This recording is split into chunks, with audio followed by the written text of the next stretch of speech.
Magandang araw sa inyo. Ngayon, bubuklatin natin ang isa sa mga pinakakilalang salaysay sa kasaysayan at gagawin natin yan sa pamamagitan ng direktang pagsilip sa kung ano ang nakasulat sa Ebanghelyo ni Lucas, particular sa Kabanata 23. Bago tayo magsimula, eto muna ang tanong na gusto kong iwan sa inyo. Isipin nyo to, may isang tao, hinatulan ng dalawang makapangyarihang pinuno. Ang catch, pareho silang nagsabing wala siyang kasalanan. So, paano nangyari yun? Paanong nauwi pa rin sa hatol na kamatayan ng lahat? Yan yung parang puzzle na susubukan nating buuin ngayon.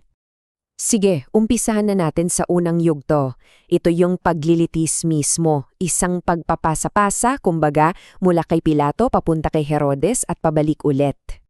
Okay, so pagdating ni Jesus kay Pilato, ang gobernador ng Roma, may tatlong mabigat na kaso agad na isinampalaban sa kanya. Una, nanggugulo raw siya ng bayan. Pangalawa, sinasabi niyang huwag magbayad ng buwis kay Cesar. At yung pangatlo, na siguro'y pinakamalala para sa Roma, ay ang pag-aangkin niya na siya raw ang Mesiyas, isang hari.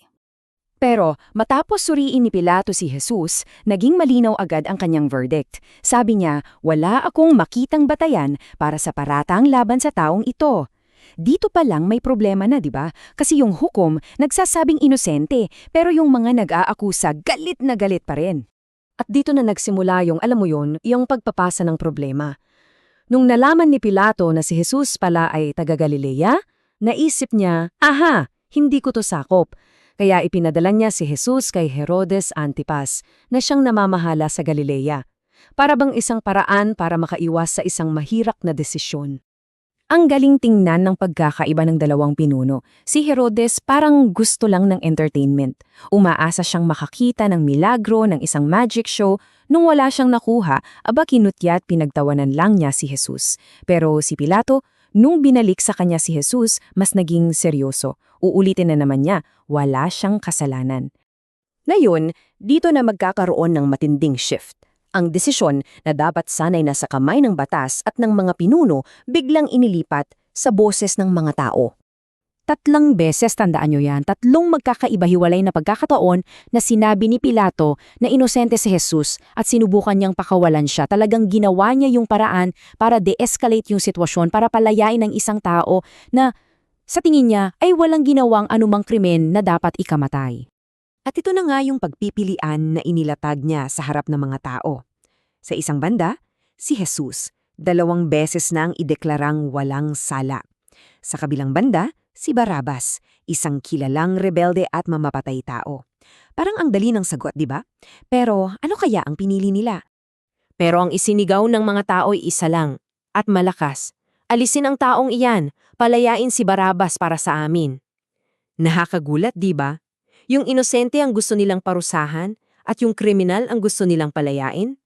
At yun na nga ang nangyari. Kahit anong gawin ni Pilato, kahit pa ulit-ulit niyang sabihin na walang sala si Jesus, mas malakas ang sigaw ng mga tao.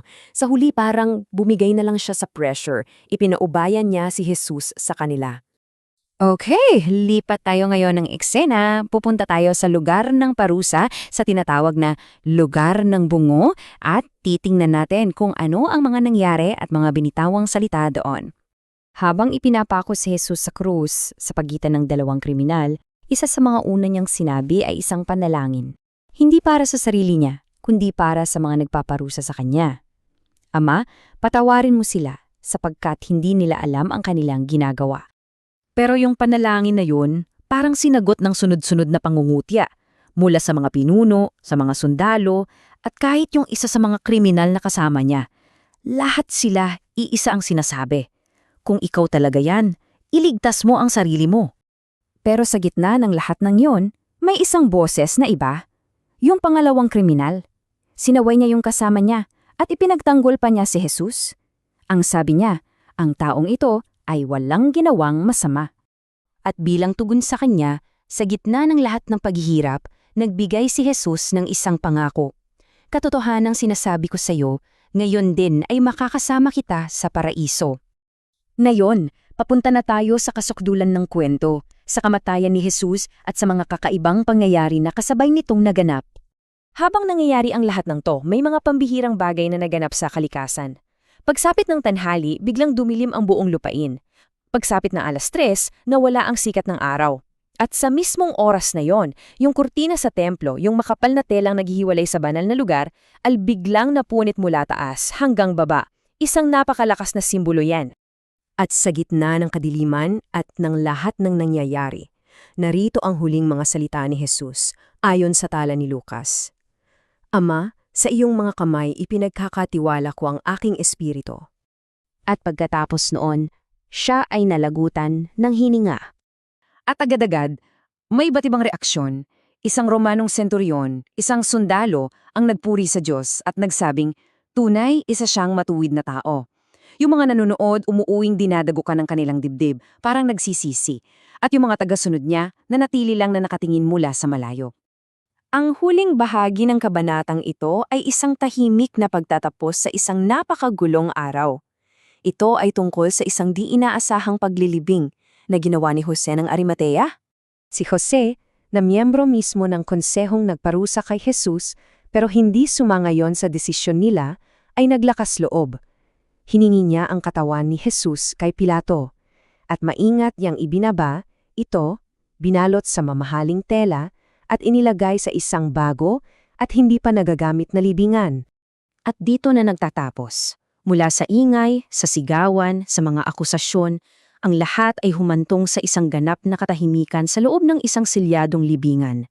At baka yung huling imaheng yun, yung katahimikan na yan, ang siyang nagbibigay sagot sa tanong natin sa simula. Paano ang isang taong idiniklarang walang sala ay nahatulan pa rin ng kamatayan? Yan siguro ang isang bagay na magandang pag-isipan natin.